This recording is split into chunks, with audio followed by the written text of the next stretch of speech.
তুমি কি রাগ করেছো বুড়ি? তুমি কি রাগ করেছো?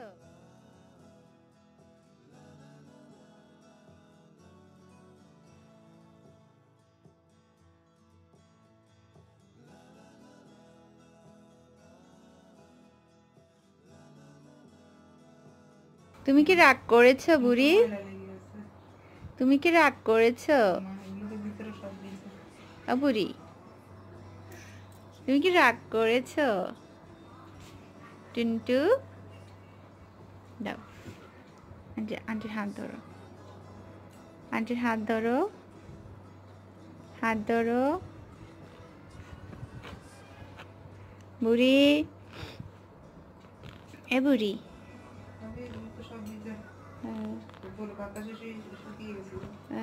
ওগুলো আবার রোদে দিতে হবে। এ বুড়ি, এ টিন্টু বুড়ি, টিন্টু, এ টিন্টু, টিন্টু, টিন্টু,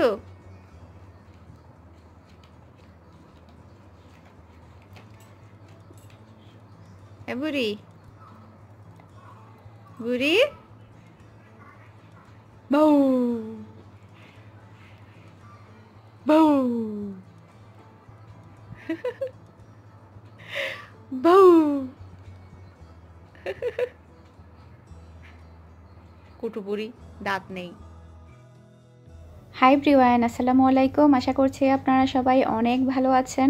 আমরাও সবাই আলহামদুলিল্লাহ ভালো। আমার আরও একটি নতুন ভিডিও দেখার জন্য আপনাদের সবাইকে ওয়েলকাম জানাচ্ছি। আমি ফারহানা কবির অরিন। আজকে আমি আপনাদের সাথে 2 দিনের ভিডিও একসাথে শেয়ার করছি, ছোট্ট করে একটা ভিডিও। আসলে এই 2 দিনে আমার তেমন একটা ভিডিও করা হয়নি, কারণ আমার তেমন কোনো কাজই করা হয়নি। জহির আম্মু আমাকে রান্না বান্না করে দিয়েছে, বলছে যে আপনার কোনো রান্না করতে হবে না, আমি সব রান্না করব। তো ঈদের দ্বিতীয় দিন এখানে পোলাও রান্না করেছে উনি, তারপরে হচ্ছে আলু দিয়ে মাটন রান্না করেছে, যার কারণে আসলে তেমন ভিডিও করা হয়নি। 2 দিনের টুকিটাকি ভিডিও আপনাদের সাথে একসাথে শেয়ার করছি। তো এখানে হচ্ছে আমি গত ঈদের দিন আর কি, গতকালকে সাদা চিকেন কোরমা রান্না করেছিলাম, ওখানে প্রায় অনেকগুলো রয়ে গিয়েছিল, সেগুলোও গরম করে নিয়েছে।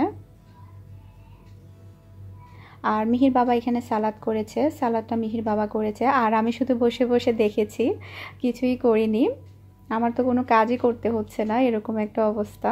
তো আশা করছি আমার আজকের এই 2 দিনের ভিডিওটা আপনাদের কাছে ভালো লাগবে। আমার ভিডিও যদি আপনাদের কাছে ভালো লেগে থাকে, যারা এখনও আমার চ্যানেলটি সাবস্ক্রাইব করেননি, প্লিজ চ্যানেলটি সাবস্ক্রাইব করে নেবেন। জুহি এখন আরোহীকে ঘুম পাড়িয়ে দিয়েছে। আসলে বড় বোন থাকলে যেটা হয়, তো ওকে কুলে নেয়, ঘুম পাড়াতে পারে। মাশাআল্লাহ, জুহিও বড় হয়েছে। তো মিহিও হয়তো বা সামনে এই জিনিসগুলো করবে। মিহিও কিন্তু আরোহীকে ঘুম পাড়াতে চাচ্ছে, বলছে ওকে আমি ঘুম পাড়াবো। দুইজনের মধ্যে তো ঝগড়া লেগে যাচ্ছে, বলছে আমি খাওয়াবো ওকে, আমি ঘুম পাড়াবো। মিহি তো বলছে ও আরোহীকে শুধু আমিই খাওয়াবো, এরকম একটা অবস্থা। তো বালিশও দিয়ে দিচ্ছে। আসলে ছোট ভাই বোন থাকলে, তারপরে বড় কোনো ভাই বোন থাকলে এটার প্রতি আসলে অনেক বেশি আদর থাকে।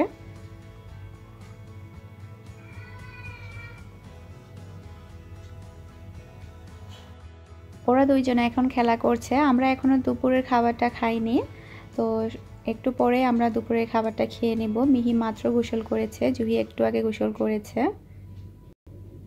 তো ওরা দুইজন এখন বসে বসে খেলছে। অনেক দিন পরে ওরা একসাথে হয়েছে, প্রায় 3 মাস পরে। অনেক দিন দেখা হয় না আরোহীর সাথে, জুহির সাথে। মিহি তো একদম দম বন্ধ হয়ে আসছিল, জুহি আসাতে ও অনেক বেশি খুশি। এটা হচ্ছে সন্ধ্যার পর মিহির বাবা বারবিকিউ করছে ছাদে, তো আমাদেরকে এনে দিচ্ছে। বাহিরে তো যেতেই পারছি না, এত বেশি গরম। আর আজকের বারবিকিউগুলো ও একটু বেশি ব্ল্যাক করে ফেলেছে, কয়লা নাকি এত বেশি দিয়েছে তাপের কারণে বারবিকিউগুলো একটু ব্ল্যাক হয়ে গিয়েছে। এখানে চিকেন আর মাটন দুটাই আছে, সকালের দিকে ম্যারিনেট করে রেখেছিল চিকেন আর মাটন, তো এখন সন্ধ্যার পরে করছে। আমাদেরকেও যেতে বলছে বাহিরে, কিন্তু কিভাবে যাব, এত গরম আর বাতাসও হচ্ছে ভালোই, তারপরও গরম প্রচুর। জুহি আর মিহি আছে ছাদে, আর ও আছে। তো আমি আর জুহির আম্মু যাইনি শুধু ছাদে, তো সেজন্য কিভাবে করছে সেটাও আর ভিডিও করিনি। তো এমনিতে কিন্তু মজা হয়েছে, ব্ল্যাক হলেও আসলে তাপটা বেশি ছিল যার কারণে একটু ব্ল্যাক হয়ে গিয়েছে। তো এরপরে হচ্ছে বসে বসে আরোহীর সাথে খেলা করছিলাম। আরোহী এখন আস্তে আস্তে হামাগুড়ি দেওয়ার জন্য ট্রাই করছে, তবে এখনও ভালোভাবে সে দিতে পারে না, মাত্র 8 মাস। তো হয়তো বা সামনের মাসে ভালোভাবে হামাগুড়ি দিতে পারবে ও। আর মিহির বাবাকে ও একটু একটু এখন চিনতে পারছে, কান্না করছে না দেখার পরে। এটা হচ্ছে পরের দিন, ঈদের 3য় দিন আর কি।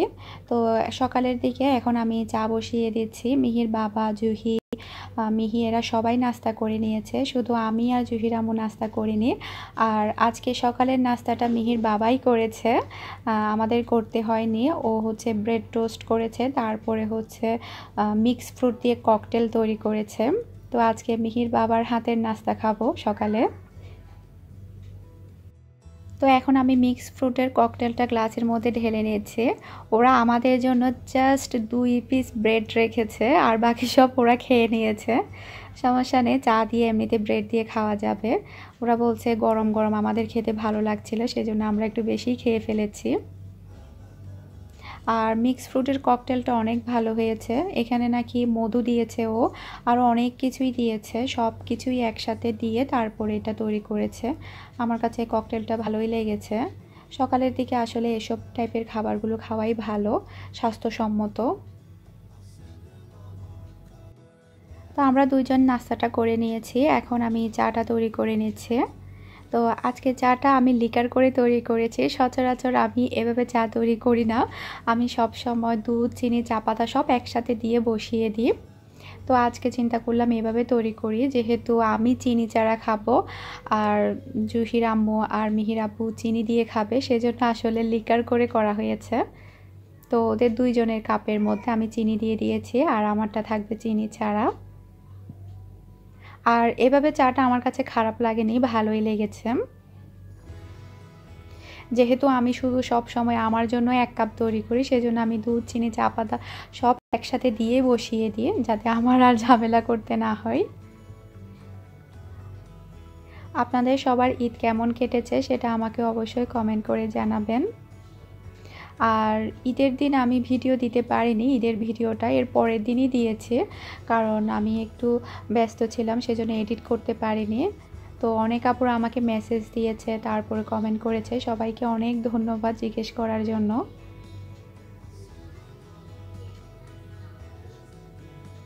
আর ঈদ তো চলে গেল, কিন্তু পরিস্থিতি এখনও স্বাভাবিক হলো না, কিছুই ভালো লাগছে না এর কারণে। নাস্তাটা করার পরে দুপুরে রান্না করার জন্য এখানে আমি মাছ ভিজিয়ে দিয়েছি। তো রান্নাটা অবশ্য জুহির আম্মু করবে বলছে, জাস্ট আমি একটু মাছগুলো ক্লিন করে দিব, উনি রান্না করবে। উনি এখন আরোহীকে, তারপরে জুহিকে, মিহিকে গোসল করিয়ে দিচ্ছে। তো চিন্তা করলাম এ ফাঁকে আমি মাছগুলো পরিষ্কার করে ফেলি। তো আমার আসলে রান্না করতে হচ্ছে না। তো এখানে হচ্ছে রুই মাছ ভিজিয়েছি, তারপরে হচ্ছে আমি এখানে তেলাপিয়া মাছ ভিজিয়েছি। তো রুই মাছ হচ্ছে আলু দিয়ে রান্না করব, তারপরে হচ্ছে তেলাপিয়া মাছগুলো এমনিতেই ভুনা করা হবে, হয়তো বা ফ্রাই করা হবে, যে কোনো একটা করলে হয়ে যাবে। এরপরে আলু দিয়ে তিতা করলা ফ্রাই করা হবে। তো মাছগুলোকে হচ্ছে আমি এখন লবণ হলুদ দিয়ে মাখিয়ে রেখে দিব, এতে করে দেখা যাবে মাছের মধ্যে যে ঘ্রাণগুলো থাকে সেটা সম্পূর্ণভাবে চলে যাবে। আসলে এইবারের ঈদটা মানে কেমন যে গিয়েছে বলার মতো না, বাহিরে যেতে পারিনি। সচরাচর দেখা যায় আমরা প্রবাসে যারা ঈদ করি সেটা আমরা ঘরেই করি, ঠিক আছে, কিন্তু আমরা দেখা যায় দুপুরের পর কিংবা এর পরের দিন আমরা একটু ঘুরতে যাই, এটাই থাকে আমাদের ঈদ, প্রবাসের ঈদটা। কিন্তু এবারের ঈদ আমরা বাইরে তো যেতেই পারিনি, তার উপরে হচ্ছে পরিস্থিতি এখন এত বেশি খারাপ হয়ে যাচ্ছে দিন দিন। বাংলাদেশ বলেন, ওমান বলেন, অন্য জায়গায় তো কিছুটা একটু ভালো হয়েছে, উন্নতি হয়েছে। ওমানে দেখা যাচ্ছে প্রতিদিন 300, 400, এমনকি 500 পর্যন্ত ধরা পড়ছে। আর এখন হচ্ছে বিকেলের দিকে, আমরা সবাই ঘুম থেকে উঠেছি। দুপুরে খাওয়া দাওয়ার পরে আমরা সবাই ঘুমিয়েছিলাম। আর আরোহী ট্রাই করছে হামাগুড়ি দেওয়ার জন্য, হাঁটু ফেলছে একটু একটু করে ও। তো এরপরে হচ্ছে আমরা এখন ফ্রুট খাচ্ছি, তারপরে সন্ধ্যার দিকে নাস্তা করব। সন্ধ্যার পরেই আমি নাস্তাটা তৈরি করব নামাজের পরে। তো এখানে শাম্মাম, তারপরে অরেঞ্জ আর ম্যাঙ্গো। বাচ্চারা দেখা যায় ফ্রুট খেতেই চায় না, আমরা যদি বড়রা যদি সবাই মিলে বসে খাই তারপরে ওরা দেখা যায় 2-1 পিস খেতে চায় আর কি, এরকম। সন্ধ্যার নাস্তার জন্য আমি এখানে চনা বুট তৈরি করেছি। চিন্তা করেছি জহিরামও যেহেতু এসেছে সবাই মিলে একসাথে বসে বুট মুড়ি মেখে খেলে ভালো লাগবে। যেহেতু রমজানের সময় সবাই মিলে একসাথে বসে বুট মুড়ি মাখাটা আমি অনেক বেশি মিস করেছি, তাই চিন্তা করলাম এখন বুট মুড়ি করি রমজানের মতো।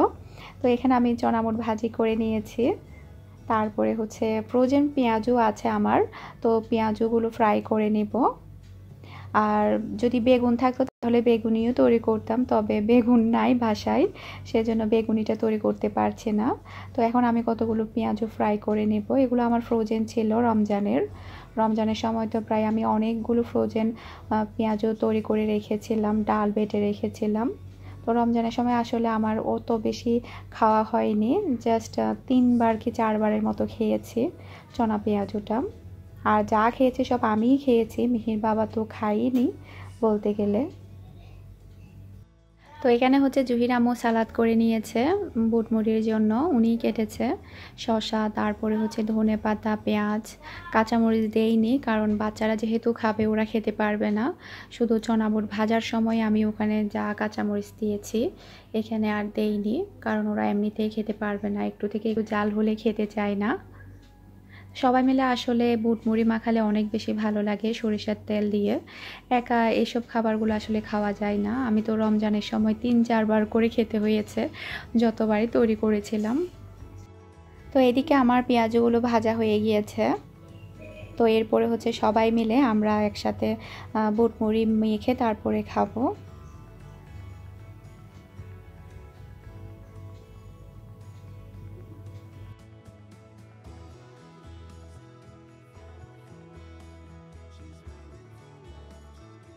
তো সন্ধ্যার পরে আমরা সবাই এখন নাস্তা করতে বসে গেলাম। আর আপনাদের দিন কেমন কেটেছে, এই লকডাউনে সবার ঈদ কেমন কেটেছে আমাকে অবশ্যই কমেন্ট করে জানাবেন।